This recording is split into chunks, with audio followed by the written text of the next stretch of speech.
ఇప్పుడు జగన్ ఎన్నో చేశాడు, పక్కన పడేశారు. ఎందుకు? కేవలం జాబ్స్ ఇవ్వలేదని మాత్రమే. అంతే, మిగిలినవన్నీ చేశాడు ఆయన. కేవలం జాబ్స్ లేవు, గవర్నమెంట్ జాబ్స్ రావట్లేదు అని చెప్పి మాత్రమే జగన్ గారిని పక్కన పడేసి ఇప్పుడు చంద్రబాబు నాయుడు గారు కానీ పవన్ కళ్యాణ్ గారు కానీ వచ్చారు. సో ఇప్పుడు లోకేష్ గారు వస్తారా, పవన్ కళ్యాణ్ గారు వస్తారా అనేది మనం చెప్పలేము. ప్రజలు ఎప్పుడు మైండ్ సెట్ ఎలా మారిపోతే అలా వెళ్ళిపోతారు అంతే. నాకు ఎవరైనా పర్లేదండి, ప్రజలకు సాయం చేసే వాళ్ళు వస్తే చాలు. ఇప్పుడు ఉన్న వాళ్ళు సాయం చేస్తున్నారా? చేస్తున్నారని అనుకుంటున్నాం అంతే. నెక్స్ట్ అంటే మరి చంద్రబాబు అదే డిప్యూటీ సీఎం నారా లోకేష్ అవ్వాలని చెప్పేసి ఒక చర్చ నడుస్తుంది.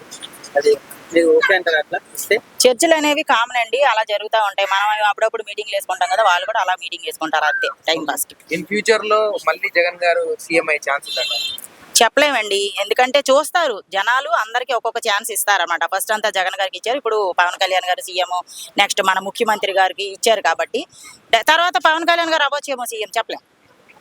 అందరి పాలన చూడాలి కదా వాళ్ళు. టీడీపీ లో చాలా మంది డిప్యూటీ సీఎం పవన్ కళ్యాణ్ గారిని జీర్ణించుకోలేకపోతున్నారు అనుకోవచ్చు, అందుకనే వాళ్ళు కావాలని చెప్పేసి బీజేపీ వాళ్ళు జీర్ణించుకోలేకపోతే జీర్ణం అవడానికి టాబ్లెట్లు వేసుకుంటారు. మనకేమంట, వాళ్ళు కావాలని ఎందుకు ఎక్కించాలి, ఇప్పుడు దించాలని ఎందుకు అనుకోవాలి? వాళ్ళది తప్పు, అది మనది కాదు, ప్రజలు ఎవరిది కాదు.